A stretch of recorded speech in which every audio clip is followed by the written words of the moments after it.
ته 1,00,000 روپۍ دي 50,000 ستا 50,000 مې یادېږي او زه دولتمندو پسې ګرځه زه غریبۍ ستا د سیالۍ ویستلی یم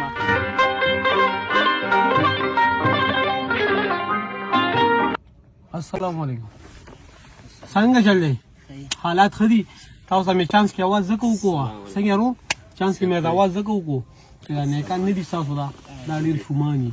ما ویل چې لږ څه بچه کې مې وغواړم چې پیله سره خبره وکړو حق ته سره اړتیا ده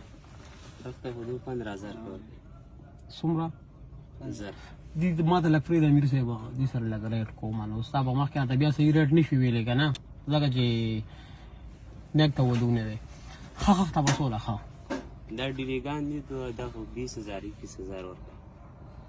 20 یو رقمي ډیزاین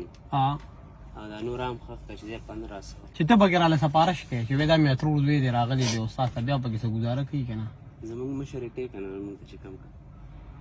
که مونږ 4 کسان مونږ ته بیل مشر دی او تاسو دلته څه حساب سره کار کوئ ما خو په تنخواه لګي څومره تنخواه 24-27 روپۍ 26-27 او په دې روژه کې نو روژې وي که نه روژه درد و مرګي روژه په دې روژه کې تاسو لګیا یې په دې نور بس نو د دې په ځای بل څه یوازې د یو د خښتو کار خو نه دی بله زمینه نشته زه ته یو اسانه مشوره درکړم چې د دې په ځای باندې داسې وکړې چې ته کې د فروټو ګاډۍ ولګوې هغه نور نه هغه نور خو زه کوجه کې خو سړی د اوبه موبه څکي زه بیا هم لګیا دلته په دې روژې د میاشتې خبره ده کوم چې د فروټو ګاډۍ هم لګولې وه یا چې ته کې داسې یو کار هم کړو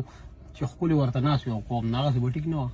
ولې ټیک نه ده د چا دا خوښه ده چې په دې روژه کې لګي نو ولې نه روانې نو ستا خو بس څه وکړو نه چې 1,500 روپۍ تاسو 25-50 روپۍ اخلئ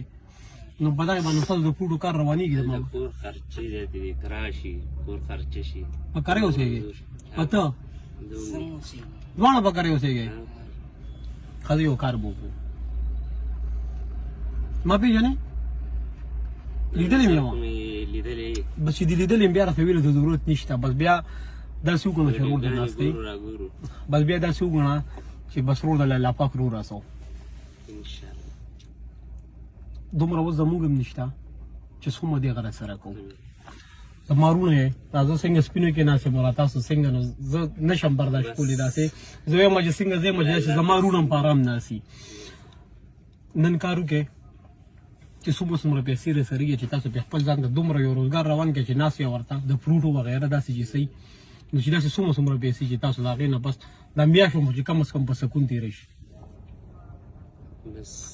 ولاکه اندازې مطابق بیا هم سړي ذهني که نه چې دومره سړي نه زه په ځان ته څه د فروټو ګاډۍ ولګوم بل څه 15-20 هزار روپۍ باندې چې دلته صحیح کار شروع کېږي 15-20 هزار هلته چې کور خرچې دي کور کرا شي روغ رنځور شي بس نه کېږي ها نو چې دغه هم پکې کېږي که نه مطلب اوس خو روژه د خرڅ به ښکلې کېږي چې بیا څومره یې چې مطلب ستا د کور خرچې پې وځي ولا بس مونږ چې 6,000 هفتې بس هېڅ شی هم پکې بیا چې فروټ خرڅوې که نه هغې کې به راته ښکلې نن سبا پکې پیسې ښکلې پاتې کېږي 15-20 هزار روپۍ نه او ته 1,00,000 روپۍ دي 50,000 ستا 50,000 مې یادېږي دې باندې پوه شي که نه دا تاسو سره یو کره شو دا داسې کره شو دا ونیوه دا داسې کره شو چې دا د نه زه واپس نه علم چې کله ملافق کامیاب کړو داسې یو مجبور او بېوس انسان ووینئ او اوس هم کېږي الله پاک به هم کامیابي ضرور نو بیا به د هغې مدد کوئ هغې له به دغسې روزګار روان صحیح ده په دې باندې هم کار وشي خوشحاله یې نور خو زه شته نه راځئ دا مه وکړئ موږ سره لاړ